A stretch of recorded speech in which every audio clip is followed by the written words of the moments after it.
Hello, ഇന്ന് നമ്മൾ കമ്പനിക്ക് വേണ്ടിയിട്ട് ഒരു കുഞ്ഞു മിനിയേച്ചർ മൈക്ക് ഉണ്ടാക്കാൻ പോവുകയാണ്. പണ്ട് ടേബിൾ ഫാൻ മേടിച്ചപ്പോൾ കിട്ടിയിട്ടുള്ള എന്തോ ഒരു എക്സ്ട്രാ ഫിറ്റിംഗ് ആയിട്ടുള്ള സാധനമാണ്. സംഭവം എന്താണെന്ന് അറിയില്ല, അറിയാവുന്നുണ്ടെങ്കിൽ കമന്റ് ചെയ്യുക. പിന്നെ അതിന്റെ മെയിൻ പാർട്ട് ഹെഡ് പോർഷൻ ആണ്. അത് സ്ക്വയർ വേണോ റൗണ്ട് വേണോ ആകെ കൺഫ്യൂഷൻ ആയിരുന്നു. പിന്നെയാണ് ഇതായി ഒരു പഴയ ബ്ലീച്ചിന്റെ പെട്ടി കണ്ടത്. അത് ഏകദേശം നന്നായി ഫിറ്റ് ആയിട്ട് ഇരിക്കുന്നുണ്ട്.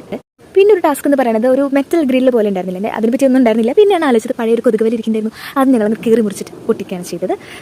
ആ ഒരു ഗ്രില്ല് ഭാഗത്ത് സിൽവർ പെയിന്റ് ചെയ്യണമെന്നായിരുന്നു ആഗ്രഹം, പക്ഷെ അതില്ലാത്തതുകൊണ്ട് ബ്ലാക്ക് പെയിന്റിൽ ഒതുക്കി. ഹലോ ഗൈസ് എന്ന് പറഞ്ഞേ. Hello guys.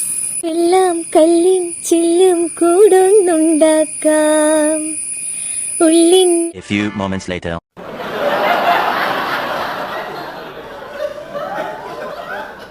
ഈ വീഡിയോ മൊത്തം കണ്ടിട്ട് നിങ്ങൾ തന്നെ പറ, എനിക്ക് എന്തിന്റെ കേടായിരുന്നു?